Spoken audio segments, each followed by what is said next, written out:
নমস্কার, আমার চ্যানেলে সকলকে স্বাগত জানাই। আজকে আমি তোমাদের শোনাব সুকুমার রায়ের লেখা গল্প রাজার অসুখ।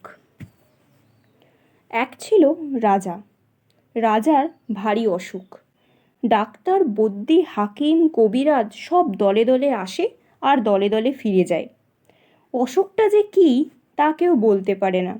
অসুখ সারাতেও পারে না। সারাবে কি করে? অসুখ তো আর সত্যিকারের নয়। রাজামশাই কেবলই বলেন ভারী অসুখ, কিন্তু কোথায় যে অসুখ তা আর কেউ খুঁজে পায় না।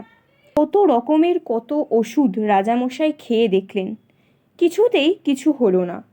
মাথায় বরফ দেয়া হলো, পেটে সেঁক দেয়া হলো, কিন্তু অসুখের কোনো কিনারাই হলো না। তখন রাজামশাই গেলেন ক্ষেপে।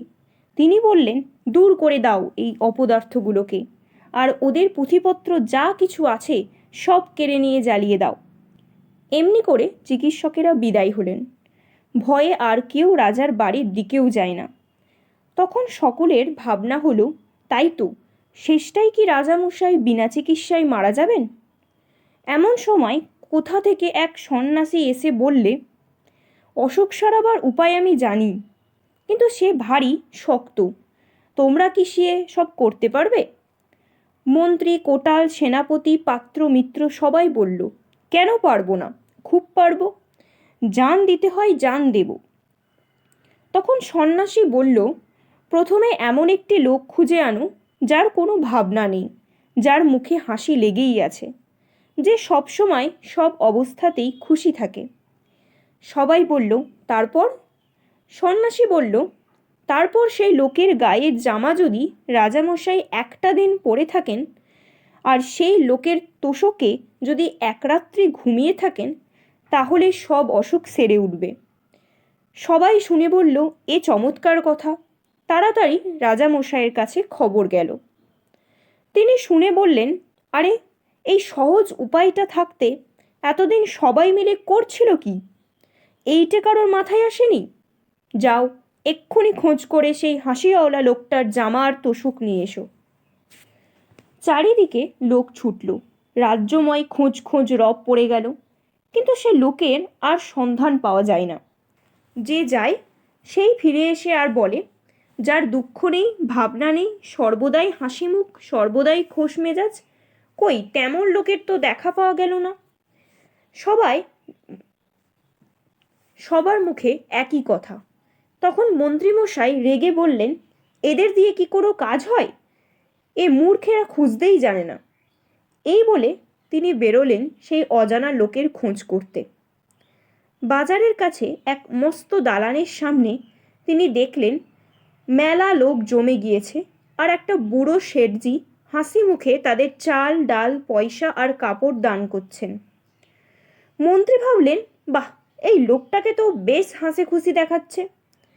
ওর তো অনেক টাকা পয়সাও আছে দেখছি। তাহলে ওর দুঃখই বা কিসের, ভাবনাই বা কিসের? ওরই একটা জামা আর তোষক চেয়ে নেওয়া যাক। মন্ত্রী এই রকমই ভাবছেন। ঠিক সেই সময় একটা ভিখারি করেছে কি, ভিক্ষা নিয়ে শেঠজিকে সেলাম না করেই চলে যাচ্ছে। আর শেঠজির রাগ দেখে কে, তিনি ভিখারিকে গাল দিয়ে তার ভিক্ষা কেড়ে তাকে তাড়িয়ে দিলেন। ব্যাপার দেখে মন্ত্রীমশাই মাথা নেড়ে সেখান থেকে সরে পড়লেন।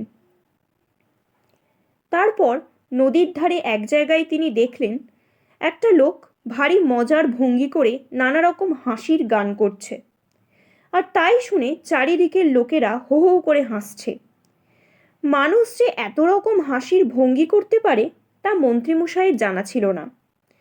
তিনি লোকটার গান শুনে, তার তামাশা দেখে একেবারে হেসে অস্থির হয়ে উঠলেন, আর ভাবলেন, এমন আমোদে লোকটা থাকতে কিনা আমার লোকগুলো সব হতাশ হয়ে ফিরে যায়।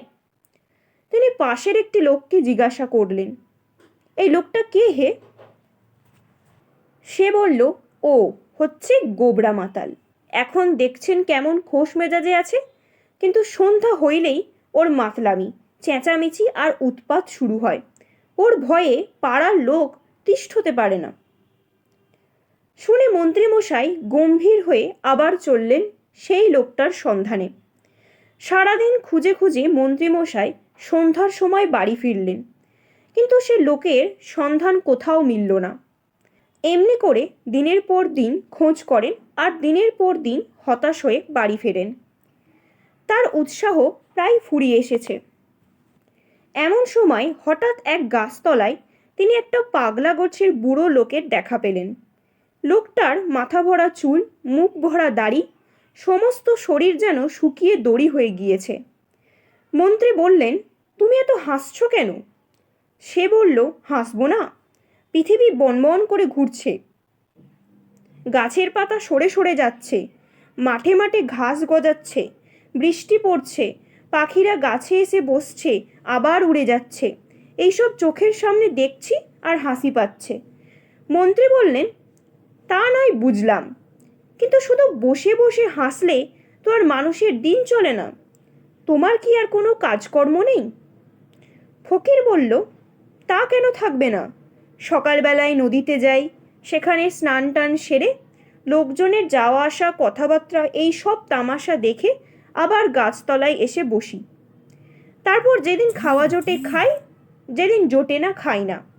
যখন বেড়াতে ইচ্ছা হয় বেড়াই, যখন ঘুম পাই তখন ঘুমাই। কোনো ভাবনা, চিন্তা, হট্টগোল কিছুই নাই। ভারী মজা। মন্ত্রী খানিক মাথা চুলকিয়ে বললেন, যেদিন খাওয়া পাও না সেদিন কি করো? ফকির বলল, সেদিন তো কোনো ল্যাঠাই নেই, চুপচাপ পড়ে থাকি আর এই সব তামাশা দেখি। বরং যেদিন খাওয়া হয় সেই দিনই হাঙ্গামা বেশি। ভাত মাখোড়ে, গ্রাস তোলোড়ে, মুখের মধ্যে ঢোকাওড়ে, চিবাওড়ে, গেলোড়ে, তারপর জল খাওড়ে, আচাওড়ে, হাত মুখ মোছড়ে, কত রকম কাণ্ড। মন্ত্রী দেখলেন এতদিনে ঠিক মতন লোক পাওয়া গিয়েছে।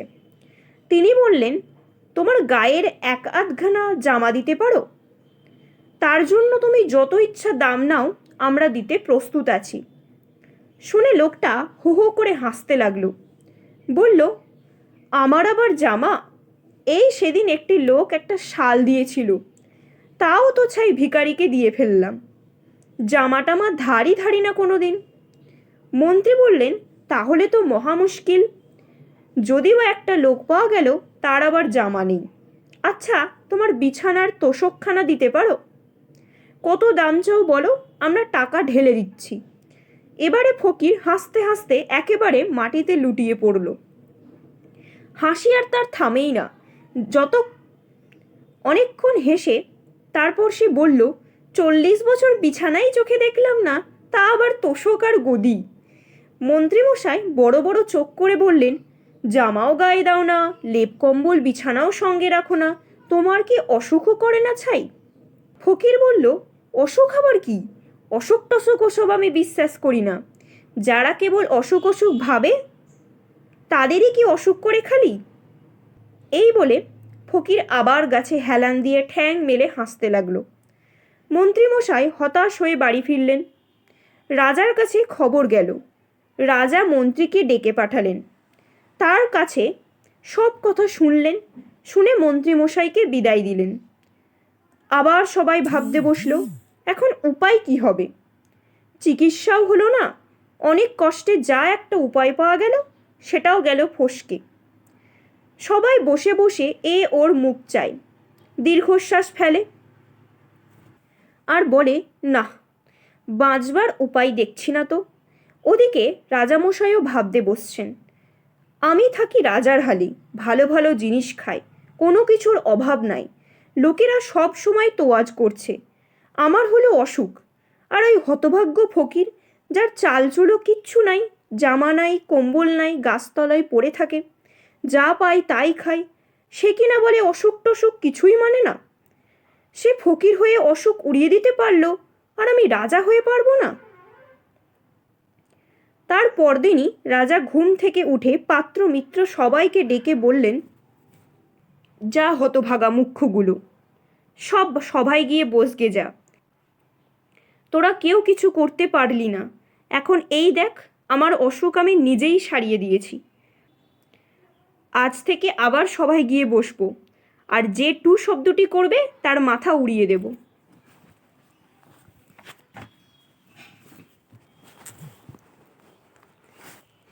আমাদের আজকের গল্প এখানেই শেষ। গল্পটি কেমন লাগলো তোমরা অবশ্যই কমেন্টে জানিও। চ্যানেলটিকে লাইক, শেয়ার অ্যান্ড সাবস্ক্রাইব করে দিও। চ্যানেলটির পাশে থেকেও ফলো করো। Thank you for watching.